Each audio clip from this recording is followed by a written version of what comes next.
Hey, Julia, happy Saturday. Hello, hello. It's a long weekend. It would probably help if I turned up my volume so I could hear you. Oh, that always would help. Yes. How's it going? Good, good. Good, good.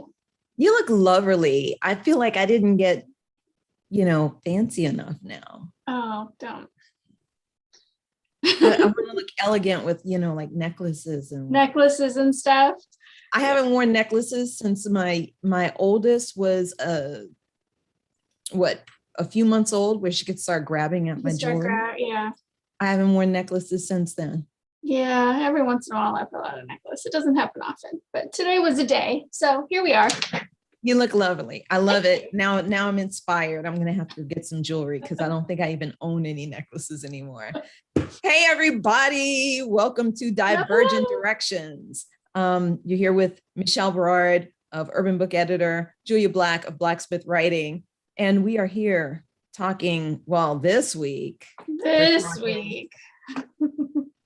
We're talking Texas crazy and California crazy, which look different. You would think, but are they? Are they really yeah, they're not. It looks different on the surface, but underneath, not so different. Kind of the same crazy. So I think it's really interesting what's going on. And Julia, since you are actually physically there in California, you're in a way better position to explain to the people what's going on there. Yes. So in California, we are in the midst of, or we are coming up on a recall election for our illustrious governor, Gavin Newsom, who your personal favorite. I'm not a fan. We've talked about this on Shelter in Place. I'm not a fan, and never have been a fan. Why? Such great hair, such great Anchorman hair. Can you share a picture of Gavin Newsom? Let me see if I can pull one up while you're talking. How he looks very Hollywood, right? Like, here's the thing about Californians, right? Whoever ends up being the governor needs to be very, very well put together. A person with the looks of Bernie Sanders is not ever going to win the vote in California, or if they do, it will be kind of shocking. Not that there's anything wrong with the way Bernie Sanders looks, but he doesn't look very California at all whatsoever. He's not a hot boy. He's not a hot boy summer type of dude. No, he is not. Here are a bunch of pictures of him, in some cases with other people. So yes, there's our illustrious governor, Gavin Newsom. He is in his first term as governor, and there is a recall against him. And this has happened a couple of times in California where in order to recall an active governor or an elected governor, they have to get a certain number of signatures.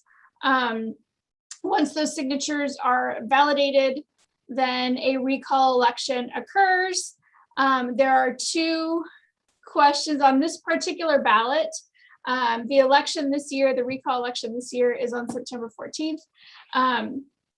On this ballot, there are two questions. The first one is, should the governor be recalled? That's a yes or no question. And the second question is, if so, who should be the new governor? And then there is a list, a very, very, very long list. Very long list. I could have added my name to that list. That's how long that list is. Nobody would even have. They'd been like. Last time we looked it up, there were 46 people on this list. Crazy. So there's a very long list of people, which means that so the way that this works, if the majority of people answer no to the first question, then it doesn't matter who ended up winning the majority from the second question. If the majority answered yes, Newsom should be recalled, then the person, one of the 46 who has the majority is the person that will become the new governor. Of these people, there are quite a few people that are on the ballot this time around, like we said, and they run the gamut. They really do the gamut. there is a woman who actually ran the a little bit of history. The last recall election happened 15, 20 years ago. It was a recall against Governor Gray Davis. And in that case, the majority of the people did vote that he should be recalled. And that was when we got Arnold Schwarzenegger as governor. Arnold Schwarzenegger is a Republican, but he is very much what I call a historically California Republican, in that he's pretty much right kind of down the middle with a couple of, a couple of things about states' rights. But I'm going to qualify that statement, California Republican, given that the modern Republican Party, actually, the party of Nixon, the party of Reagan actually came out of California. Fair enough. But Schwarzenegger, well, let's put it this way. Schwarzenegger was married to a Kennedy. So he was essentially a Democrat with a couple of things that he thought. Closer to a blue dog Democrat, probably. Yeah. Schwarzenegger was actually, I think, a very good governor. There were a lot of things that I think he did quite well.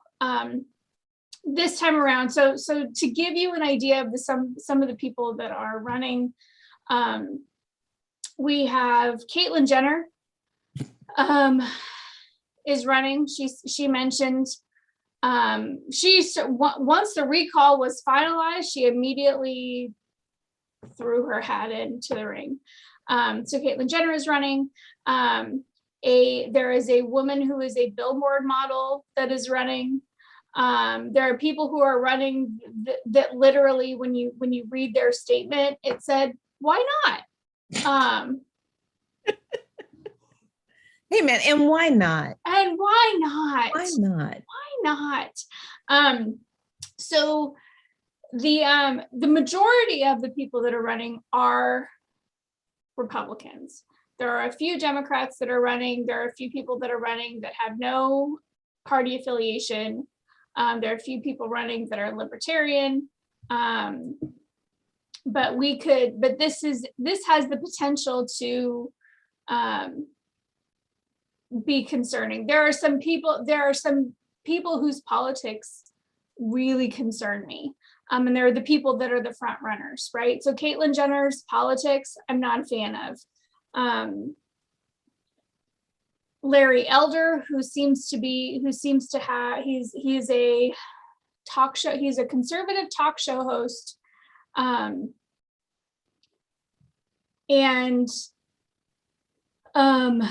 has said some things that are so concerning. That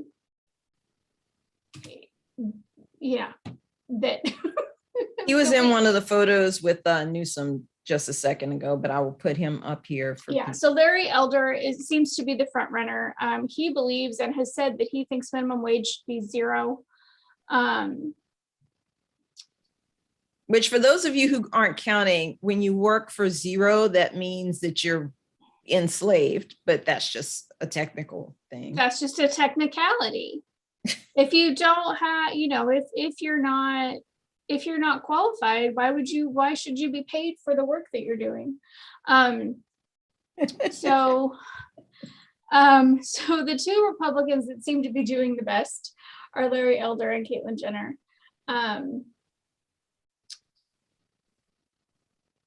Why is this concerning? Not from a political standpoint, but I mean, to me, there are broader issues here, right? I mean, there are the implications for California.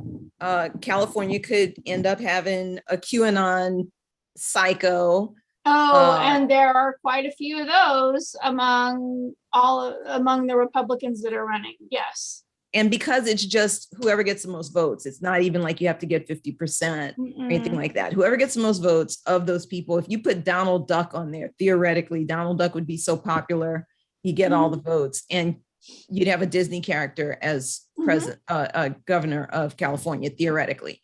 So aside from the politics specifically in California, I think there are broader implications, because this is a tactic that's being used by certain people who want to push, what do we want to call these agendas? Conservative agenda.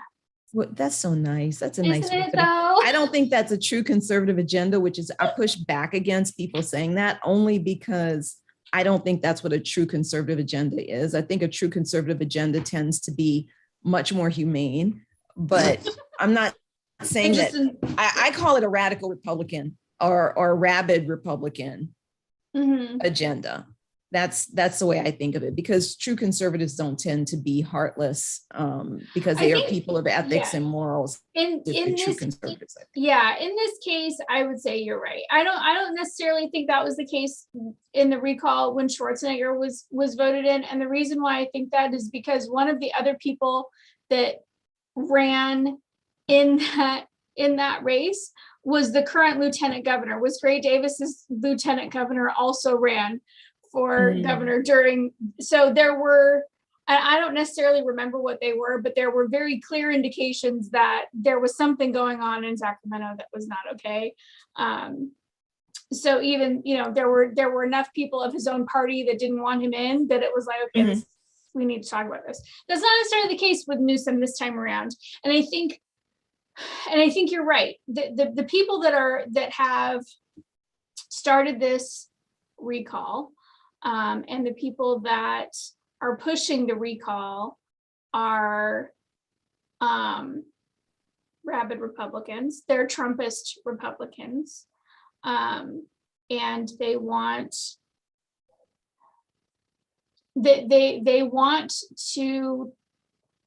they think that California and the way that it's run is not effective and should be more conservative. And that the people in the middle, it's kind of the same issue we have in California that we're having around the rest of the country. The people in the middle of the state generally are much more conservative than the people on the coast, but there's not as many people in the middle of the state. So the people on the coast, their views generally win. And the people who aren't winning are not accepting that they're not winning. And they're not good losers. Like they're just not. Well, I mean, and it's not about, the thing is that what makes the American, or what has made in the past, the American form of democracy, as imperfect as it is, this is not me saying this is a perfect system, but what has made it work to this point has been, okay, I lost, better luck next time for me. Let's all see what we can get done. And if I don't like what's going on, I'm going to come up to your office and I'm going to talk to you about it. And I'm going to get people to come and protest and things like that, peacefully protest, because that's the other piece of this, is there's a citizen involvement after elections, not just during the voting season. And what we're seeing now at a state level, more so, I think, at a state level. And if it happens in California, my theory is, as goes California, so goes the rest of the country eventually. And actually, the same can be said of Texas as well, which is, when we get to another populous state. Yeah, which when we get to the abortion part of this conversation will be part of the issue, part of the discussion too. But no, it's a really challenging thing, because there are a lot of what we're looking at is also what we saw on January 6th. Your guy lost. You don't have to like it. We're not saying you got to like it, but unfortunately, this is the way the system works. And this isn't the system I set up. This is a system a whole bunch of white guys back in the day set up. And I don't understand why we're supposed to. So the same people who want to say, I don't like that this guy lost, my guy should have won, those same people are also the same ones to say you can only do things according to the way the Constitution was set up, because these old white guys, knew what they were talking about 200 plus years ago.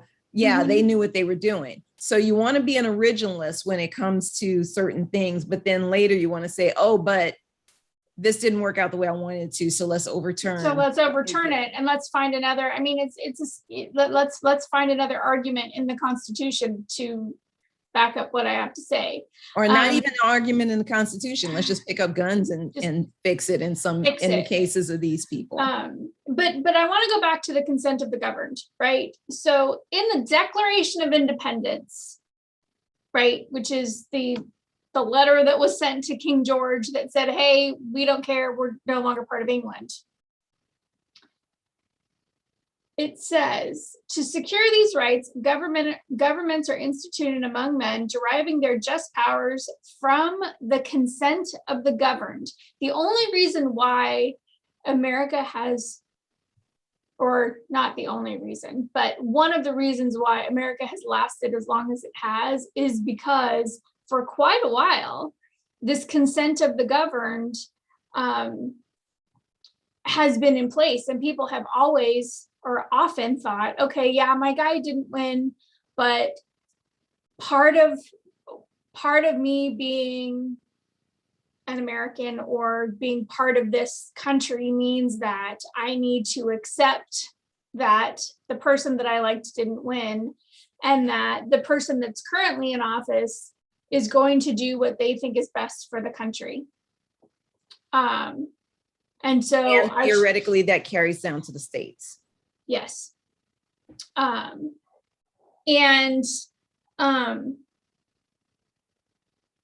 think we all have, I actually did not believe, still do not believe, that even though Trump won in 2016, I don't believe he was doing, as president, he was doing what he thought was best for the country. And so that's where it fell apart for me. I think there are others though. I think he's an anomaly in that case. But you know, I can look at this, like when we're talking about the recall, I can look at it and go, okay, am I a fan of Newsom? No. Do I think he's handled the pandemic really well? Sometimes yes, sometimes no. But I don't think but the reality is, so far the state hasn't blown up. Although it is on fire a lot. Although that's not necessarily his fault. During fire season, it's on fire. Mm-hmm. It's currently on fire because it's fire season. Terrible fires this year. Mm-hmm. But that's kind of where we're at. If it will be, so the election day is in 10 days. It's on the 14th. And we'll see how this goes. I'm going to tell y'all something. Coming from Louisiana, which has historically been deemed one of the most corrupt states in the country. Oh, California is just as corrupt. Well, if you go around the country, you'll find that all of them are corrupt to some extent. But what I do want to say is we held the crown for the longest time. And at one point it was so bad that there was actually a campaign. I forget who, it was when David Duke was running for governor of Louisiana. And they put up Edwin Edwards against him again. And for those of you who don't know, Edwin Edwards was governor for a good little while in Louisiana. And he was widely known as a crook. And they actually had a campaign slogan, vote for the crook, it's important. And I feel like this is a vote for the crook, it's important kind of moment for California, whether you like Newsom or not. I'm not here to tell you who to vote for, but I do think that having a cast of characters like the ones that, like literally anybody could become governor now, like it's a toss-up. Become governor. I think y'all might want to think twice about your strategy. But what I'm most interested in here is that it's not, I don't want to see this become a tax on Democratic governors across the country. Yeah. And then what would eventually become a tax on Democratic mayors across the country and city councils across the country. The United States developed, for better or for worse, or like it or not, into a two-party system. We have a two-party system. The Green Party doesn't have enough traction. The Socialist Party barely exists. So there are no other parties. It's Republican or Democrat for all intents and purposes. And until and even up through the beginning of Clinton's administration, I think that most of the time Congress was able to figure out a way to work together.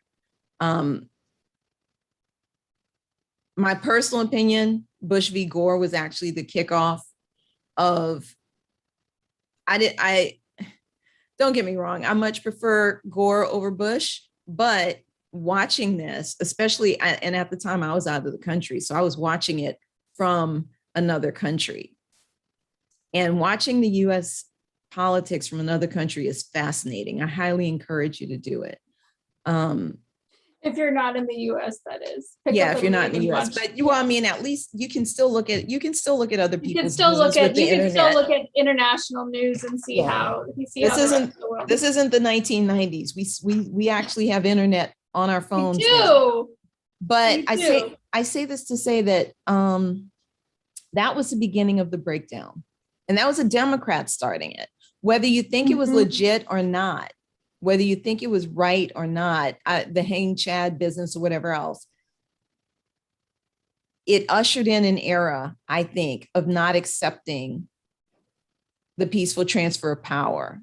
Yeah. There was a peaceful transfer of power eventually, but not accepting the election results is really the better way to phrase that. Yeah. And I think it's dangerous for this country in the long term. And it set the stage in some ways for what we saw with Trump. Trump is a petulant businessman. He is not, he was not a politician. So he didn't have to take no for an answer in many cases in his business dealings. What made anybody think he was going to take no for an answer when they said, no, we don't want you here anymore? So, and I say this to say, we're not talking specifically about national elections at this point, but any elections. The more we have these challenges to legitimate results, whether we like the results or not, the more we undermine the basis of this American experiment. And it is an experiment. No other nation has been formed in quite this way before, with a diverse group of people, not all of them brought here on their, not all of them coming on their own accord, not all of them with the same rights. This is truly an experiment. And if we want this experiment to be successful and continue, we have to think about how we're handling these elections, because that's just one piece of the democratic system. And we have to be careful about undermining that. And I think that's what my major concern is with what's going on in California, because what we know is what happens in California, what happens in New York, eventually make their way across the country. I'm not sure that Texas is quite the same way, but in this particular instance, because of the strategies they're using on this particularly divisive issue, I think we're going to see the same thing. And with that, we'll segue into. Was that a good segue? That was a good segue. I dig it. I think it worked. So this week,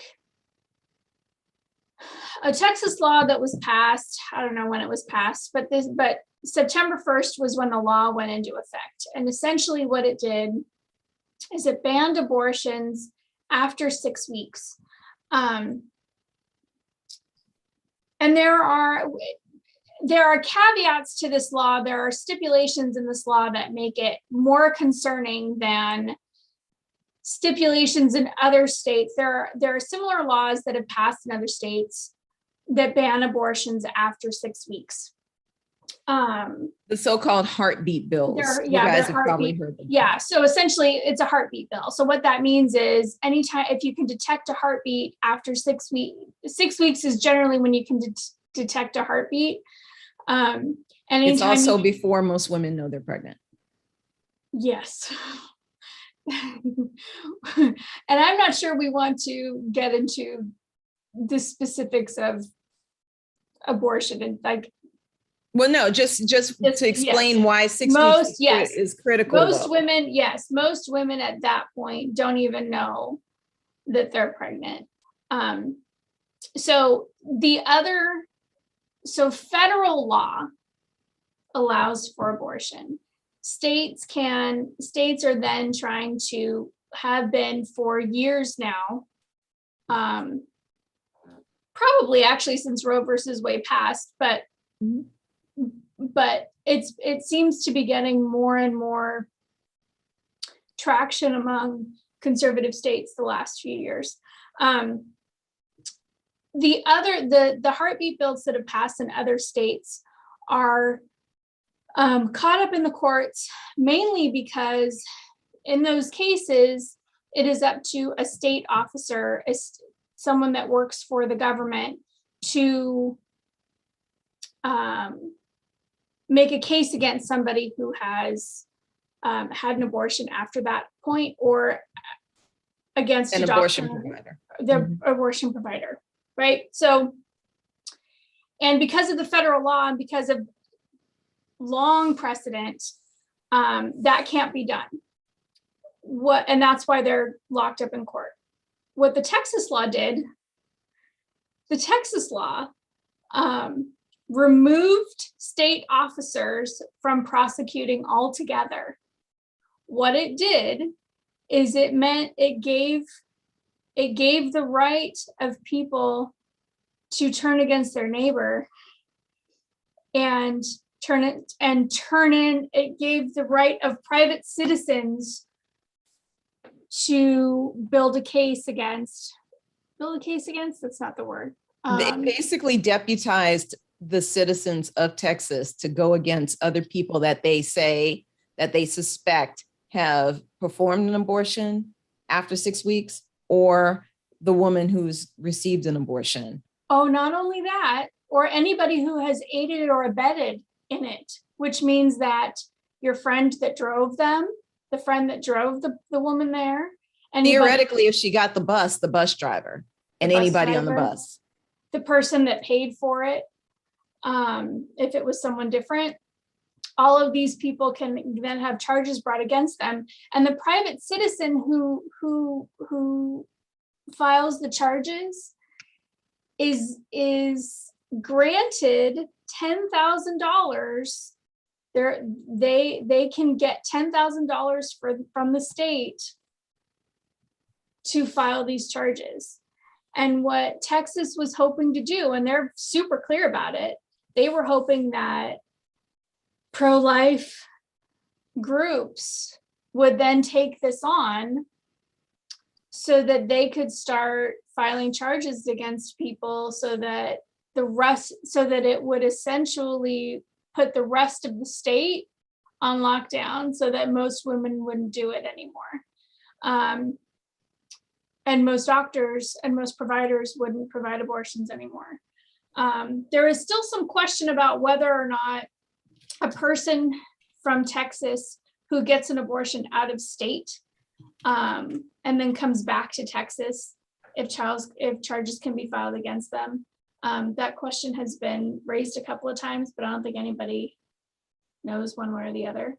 So here's, and it's too early to say, really. But here's why this concerns me.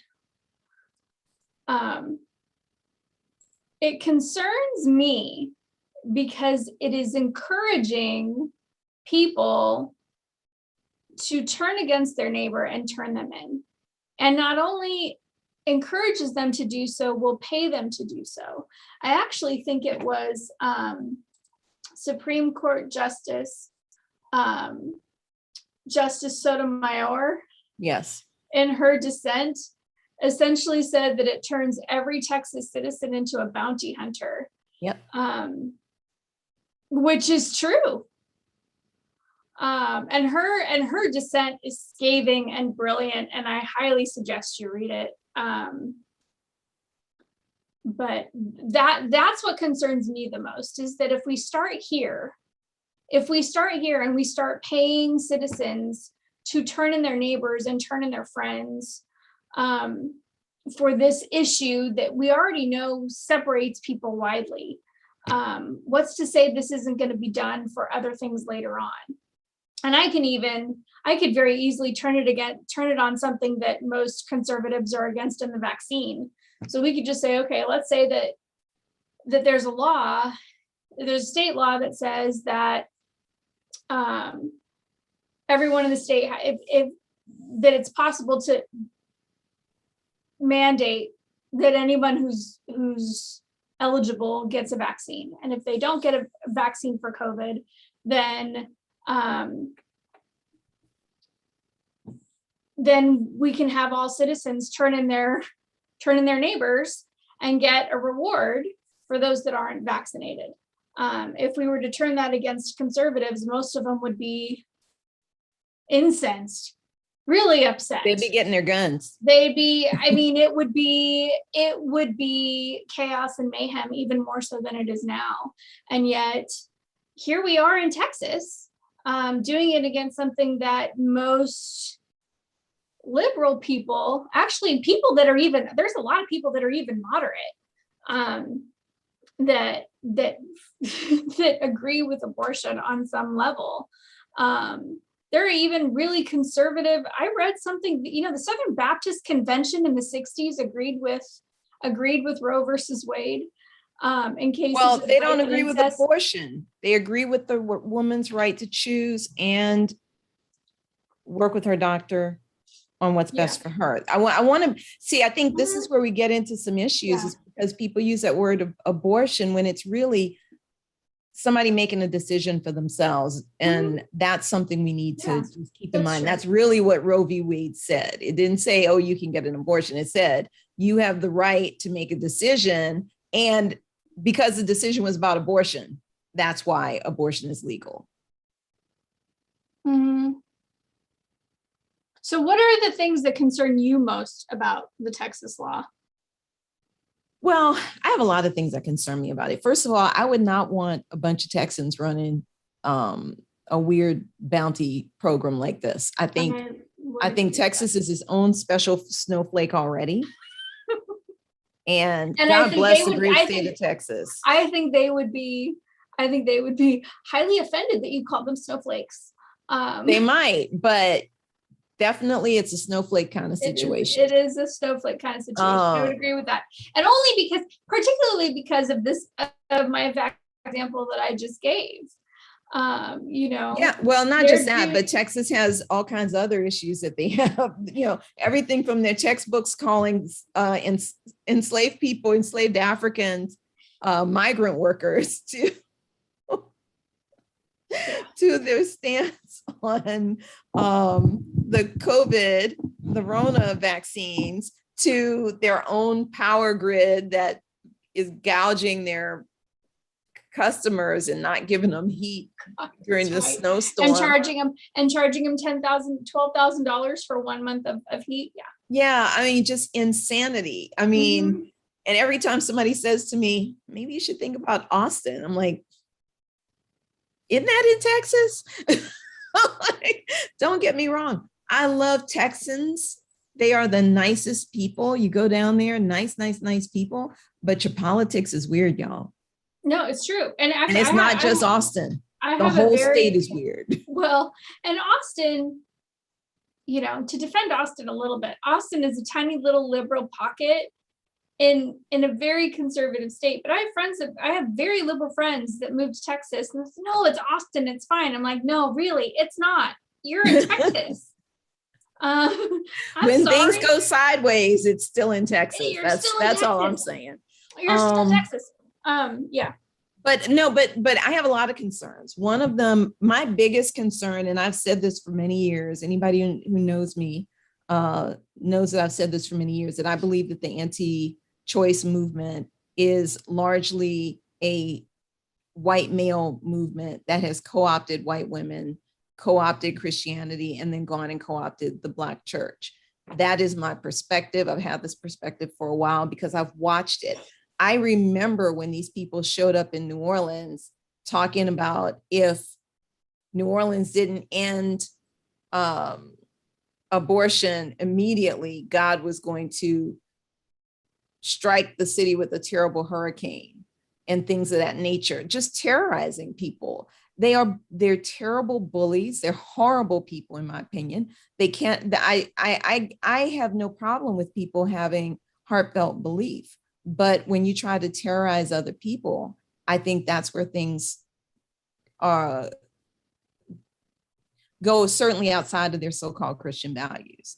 So that's my opinion on that. But I also believe that a lot of this is driven by this largely white male movement. This is a largely white male movement that's co-opted other groups over time. And I think that that's because of the perception that white people are becoming the minority in the United States. Whether that's true or not at this point, we know that roughly 2025, 2028, it is very likely that white Americans will be the minority in the United States.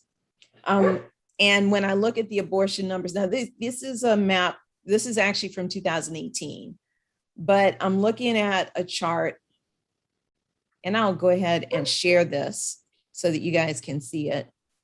And not every state reports, not every area reports, but Arizona, 41% white women having abortions. Arkansas, 45%. Some states don't report, like California, Colorado. Connecticut, 39%.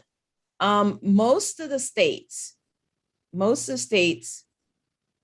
you're looking at higher percentages of white women than Black or Hispanic women. And keep in mind, most Hispanics consider themselves white, whether they are my color or darker or not. Whether the country as a whole views them that way. Right. But just saying that except in states where they have much larger Black populations, like states in the Black Belt, North Carolina, Alabama has higher percentages. Arkansas is almost neck and neck. You know, so it's DC. I mean, DC is a mostly Black city. Mostly Black city. Mm-hmm. There are very few white people living in DC. So these percentages actually make a whole heck of a lot of sense there. And obviously the numbers are incomplete because some of these don't come up to 100%. And also with states not reporting, but Iowa is so white. I don't think I saw but like 3 Black people the one time I went there to do some training. And I'm like, where do you hide your Black people? I know they have some. They have a university and they have a football team. So I know they at least have the whole football team. They're there. Much of the football team. You have a basketball team. You got much of the basketball team. So I know there's some Black people there. But look at these percentages. Now, mind you, these are, like I said, from 2018. But I think it really gives some insight into what some of the concerns are. If you have in the United States, of those states reporting, 39% of the abortions are white women, 34% is Black women, 20% is Hispanic. Most Hispanics consider themselves white. When they check off on the census, they're not checking off Hispanic, Black most of the time. Maybe your Honduranians might, your Panamanians might sometimes, your Dominicans might, but most of them are checking off white. So you're looking at potentially 59%, almost 59% of the white population. I use that in quotes because there's no such thing as white, y'all. Just that's another discussion. That's a social construct. It is a social construct. No such thing as white people or Black people or purple people or green people or yellow people. It doesn't exist. But when you look at those numbers, to me, that's the real motivation for this movement. This movement was really put in place for one significant reason in my mind, and that is to make sure that enough white babies were being born in this country. The women who have been waiting longest to have children in this country typically have been white women up until recent years. There have been more need for IVF and those types of procedures because as you get older, it gets harder to get pregnant, theoretically. I don't know if that's true because, you know, if y'all are Bible people, didn't Ruth have a baby when she was like 180 years old or something crazy like that? You know, so she was in her 70s. She was in her 70s. These Bible people, 70s. Where's your faith, Bible people? Where is your faith in the Lord? I just want to know. I don't think it was Ruth. I actually think it was Sarah. One of these Bible women had a baby when she was old AF. Old. Like if I was 71 and got knocked up, I would be killing people. You just see me go on a machete streak across the country. And clearly clearly she had already gone through menopause at this point, because when God, like, it flat out says in the Bible, this is hilarious, it flat out says in the Bible that when God told her, she laughed at him. Yeah, she laughed at God. She laughed at God. You Bible people, y'all know what time it is. So y'all gonna sit here not having faith. But that's what I think this is about, is that so many white women have been having abortions. They've been waiting later to have babies. They've been having more trouble having babies as a result. And I think all of this kind of rolls in together. And we've been seeing this trend for a while. I'm going to go off topic here because I think this is a possible solution. And we can go back to abortion in a minute. But you know what I think would be actually much more effective is just to legalize polygamy. In what way? How would it help? If you legalize polygamy, let me just say, in the Black community, a lot of men are already living that dream. Right. If what you say is true, and the reason why they want to make abortion illegal is so that they get more white babies into the world, most of the traditional polygamists are actually very white. So if we can legalize polygamy and get lots of people all together, and it kind of handles the childcare situation, right? We get one man with 4 or 5 wives, or we'll just say 5 or 6 people that are all legally married together, then you can split it, and you have some people going off to work to pay the bills, and you have some people staying home with the kids, and everything's handled, but you still got all your white babies. And how does it work? How does it work with, don't the Mormons have some, or didn't they have, I don't know if they still do, but didn't they have that where you could have a whole bunch of wives, you had sister wives or whatever? So, but didn't they have to be able to take care of the kids? Because like in Islam, the way I understand it, and anybody who knows Islam, please speak up and help me with this. The way I understand it from Islam, in the Islamic countries, you can have multiple wives, but you have to be able to take care of all of them. Oh no, there's none of that, because there are plenty of stories and things that I've read. I'm some background on me. I'm fascinated with cultures that are very, very different from me. So polygamous culture is fascinating. Amish culture, fascinating. Stuff that's totally, absolutely very different. And shout out to the Amish, by the way, because I'm just going to say again, I was deeply impressed when the Amish showed out for Black Lives Matter. I'm just going to put it out that was some cool shit. No, they really are. They're amazing. Cultures where people have arranged marriages, all those cultures I'm fascinated with. But there are plenty of Mormon, men who are married to 20, 30 women. And the women are, in a trailer in the cold, with 6 kids, barely able to feed them.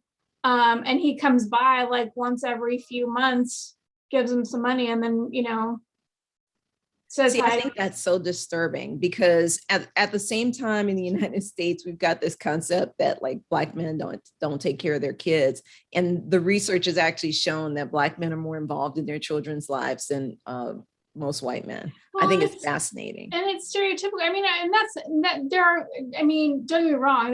There are, I'm positive that there are polygamous men that are. Oh yeah. We're not saying all polygamists are that are absolutely that extreme. Taking care of their, the ones that they show on television, right? With Sister Wives and some of those other ones that TLC had on for a while. They're, very involved, and take responsibility for feeding their families and making sure that they're all taken care of very responsibly. But there are some that don't, really. They're marrying 13, 14-year-old girls, getting them pregnant, and then leaving them in a trailer somewhere. That's not okay. And with me, let's not even get into the 13, 14-year-old girls. No. And my issue, with my conversation about, legalizing polygamy or polyamory or however you want to do it, where everybody can share resources legally, needs to be consenting adults. Absolutely consenting adults. Absolutely consenting adults. But that to me and from my perspective, I mean, great. It's an easier fix. It's an easier fix. You're not oppressing anyone, and you're letting everybody figure it out for themselves. But part of this, right? A big part of this is control. Mm-hmm.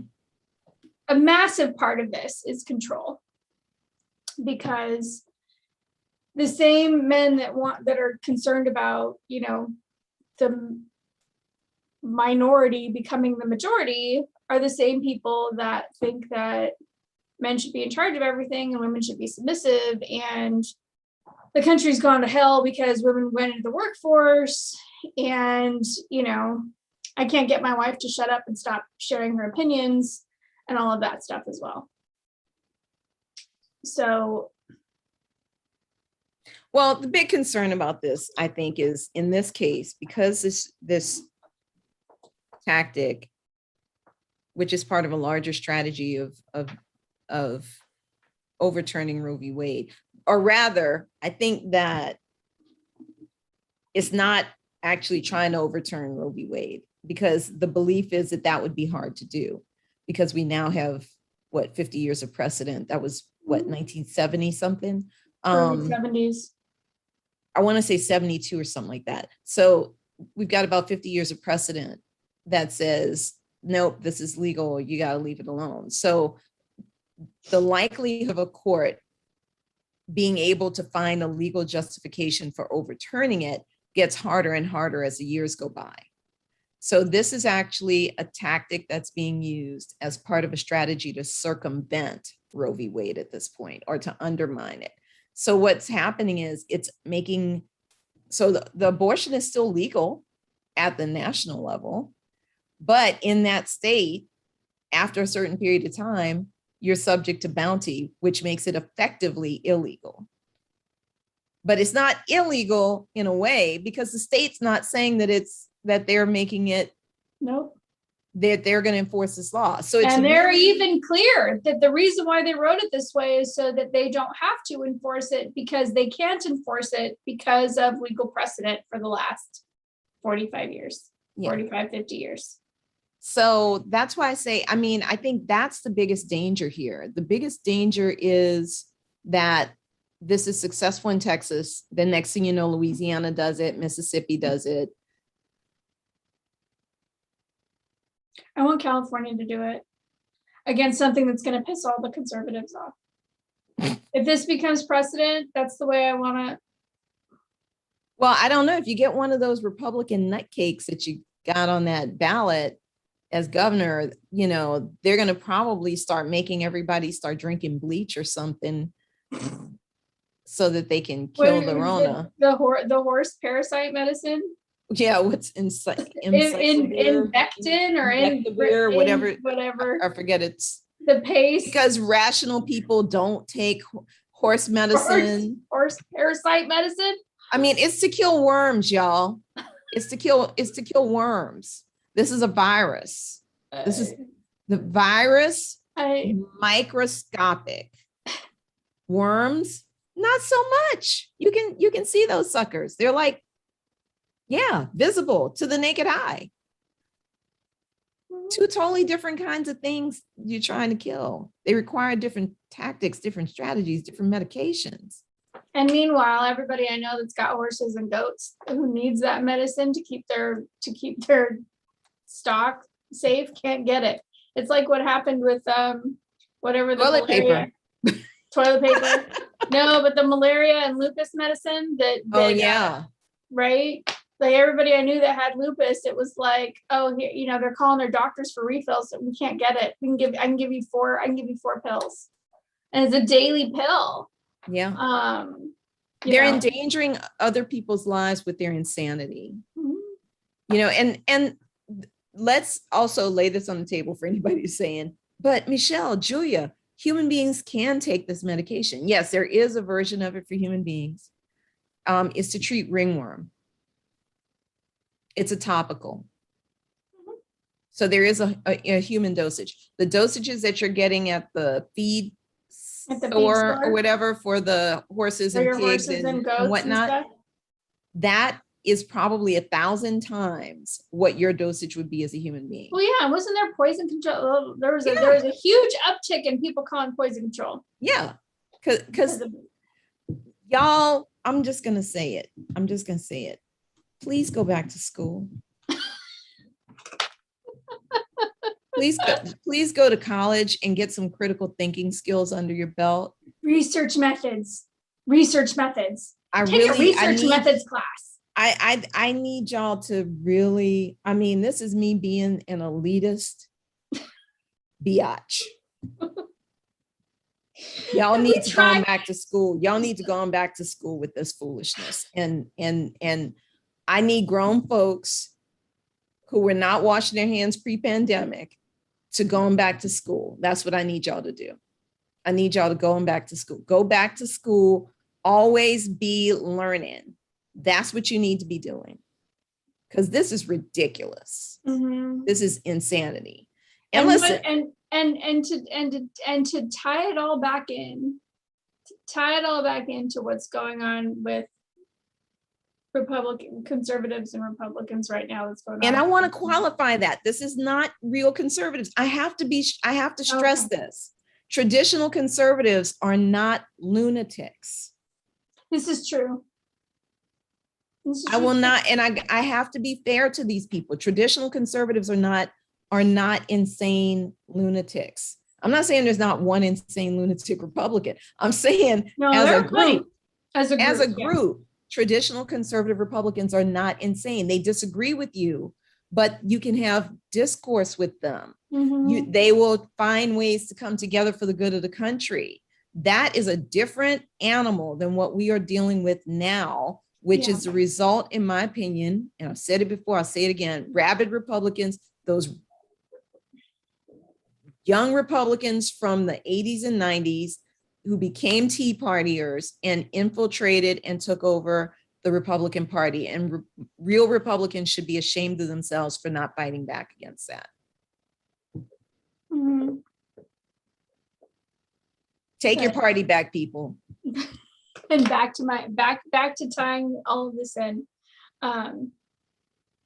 Here's what's happening here, right? Right now, the fact that so many people are uneducated and never really learned how to logically read through something and know what's being said and actually like think through it, and are so willing, maybe not willing, but are able to look at something and let their emotions take over without logically thinking through it. All of those rabid Republicans right now are taking advantage of all of that so that they can take control. And this goes back to the Texas abortion law and the California recall. They're doing all of it right now because they have a deep, really concerning understanding of psychology, manipulative psychology. And are willing to use that to hold on to power at all costs, even if it undermines what we call this democracy. Mm-hmm.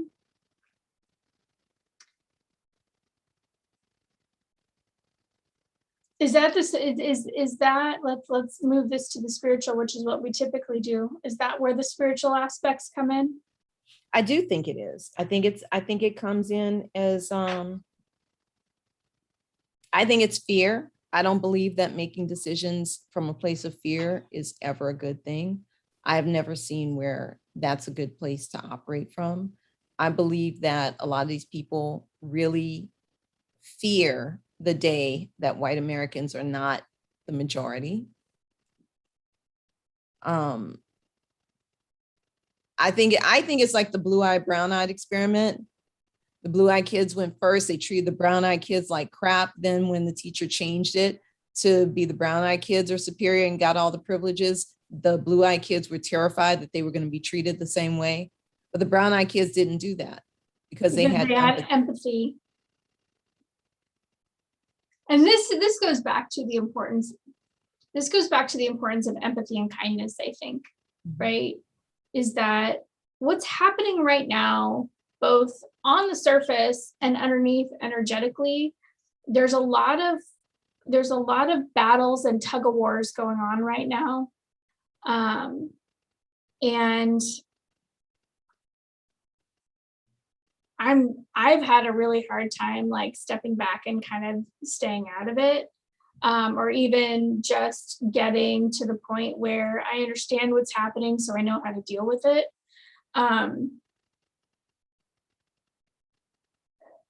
But I think it's important to remember that what's happening on the surface is only like the tip of the iceberg. There's a bunch of stuff happening underneath.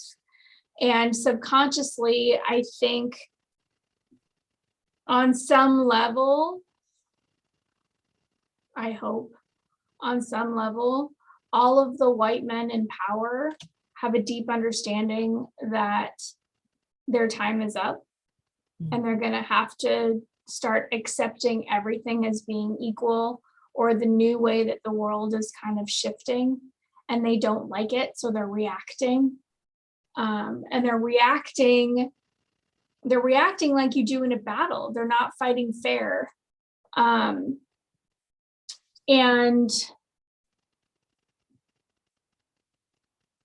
so we have to just kind of, maybe sometimes we do things that are funny, right? Like what's happening with the Texas abortion law. The state set up a website so that everybody can turn people in. And I'm sorry, that's just hilarious. First of all, I want to know who their tech people are.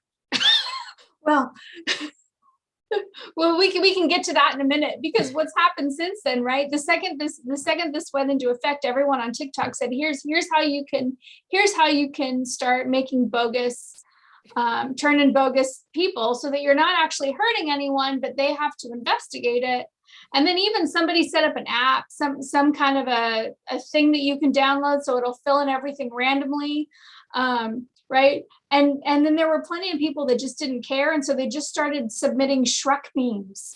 For whatever reason, the website got inundated with Shrek memes, and memes in general. People just started. I'm going to encourage you guys to Rickroll them whenever possible. Yes. Never going to give you up. Never going to give you up. Never going to let you down. But right, these are what this does, right? On the one hand, this seems like something like this seems like, oh, that's just so mean and it's a waste of resources. It's like, okay, but the law itself is a waste of resources, right? It's dangerous. And it's dangerous, because what happens if you hurt someone inadvertently and they're just taken on vengeance and they just decide they're going to turn you in? You then have to prove that you didn't get an abortion and hire a lawyer, and you were out tens of thousands of dollars, and they made $10,000 for doing nothing but taking 5 seconds to turn you in. Like this is frightening. The implications of this is frightening. Also, remember Nazi Germany, turning in your neighbors. Remember, this is exactly what we criticized in the Soviet Union, that the Soviet Union supposedly, and I've never been there, so I don't know, but supposedly people were supposed to turn in their neighbors. And this is exactly the type of thing that leads to those totalitarian behaviors, the totalitarian regime control behaviors that we as Americans have always said we were fighting against. And again, the implications of that are frightening. So if Gen Z, God bless Gen Z, God bless them. Everybody's going to start giving them, no, God bless them. Like they're working the system and they're doing it their way. And what have they done? They've made a way for people to look at this and laugh at it. Right? Have you ever had it? And tax the system. Seriously. And it takes that's all, what that's done for those of us who are terrified of it, those of us in Gen X and kind of older millennials and the boomers that are looking at this going, oh my God, it's East Germany. Oh my God, it's Soviet Union. Oh my God, what are we getting into? Gen Z looked at it and they pointed and laughed. They passed a train wreck and they pointed and laughed and said, nah, here are some funny things. And it changed the energy. And that is beautiful. Yeah. It's beautiful. Although I'm going to say for the record, I don't know any Gen Xers who are like really like kind of panicking over this. I think most of them are like, well, it's Texas. It is Texas. Yeah. It is Texas. Not going to lie. Gen Xers I think they're more concerned about how the Supreme Court handled it. Yeah. Which we didn't really super get into, but the Supreme Court basically just didn't do anything. And the fact that and it's called a shadow docket, where they basically just give a quick response, yay or nay, with no explanation. And what that does is it makes it hard for legal interpretation. So not only is there this vague law that deputizes people to turn on their neighbors, but now the Supreme Court has weighed in without actually weighing in. The only reason we even know who voted on it is because the dissenters actually wrote dissents and signed them. That's the only reason, because they don't have to when they use their shadow docket. No, and the shadow docket, there is a place for the shadow docket, right? You know, with particular, it's been argued that there's a place for the shadow docket, particularly when it comes to kind of quick decisions that need to be made without, you know, weeks of